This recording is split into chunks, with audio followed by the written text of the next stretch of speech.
What's up? It's Goggles. I don't have goggles, nor do I have hair. Yeah, I want to make a video about analog cameras that have infrared filters and analog cameras that don't have infrared filters.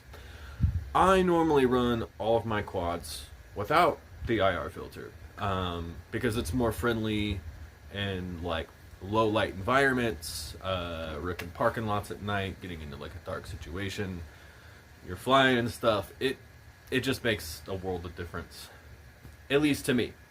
So we're gonna look at some analog footage that doesn't have an infrared filter on the camera, and then we're gonna go look at footage that does have the infrared filter on it.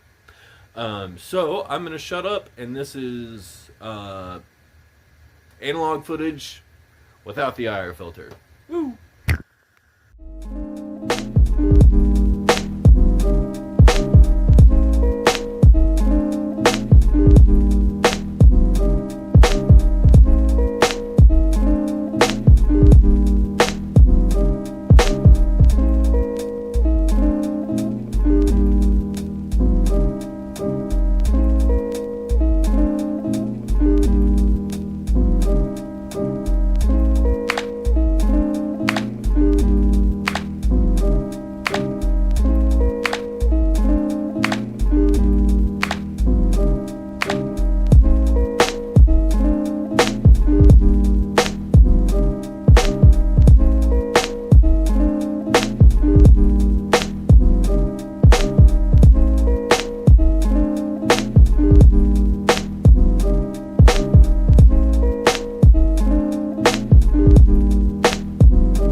Alright, so that was analog footage without the IR filter.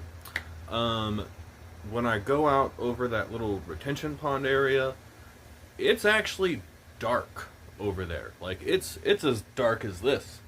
But the only reason I can see is just because there's extra light. It's still bouncing in from everywhere else. Plus, it was a full moon. I imagine that reflects sunlight, which it does. But I wonder if that has anything to like kind of do with it. But yeah, let's go look at some footage with an infrared filter, and we'll see how dark it is over there at the end of his little clip. How dark it is over there at the little retention pond that I flew over. So yeah, let's go watch that. Thanks. Woo!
If you made it this far, thanks for watching. Yeah, go check out these pilots. Here or here or here or wherever it's gonna pop up. I don't really know. But yeah, that's the difference between using cameras that have an IR filter and that don't have an IR filter. So yeah, if you want to go rip your IR filter out of your camera, maybe I'll go make a tutorial if anyone wants to know how to do that. But there's plenty of videos on the internet that teach you how to do that. If anyone wants to watch me show you how to do it, I don't mind. But there's already a bunch of videos out there, and yeah, I just kind of figured just leave it to those guys. But yeah, thank you for watching my goofy ass dumb analog channel, and y'all have an awesome rest of y'all's day, night, or whenever the fuck y'all are watching this, man. Y'all just have a good one.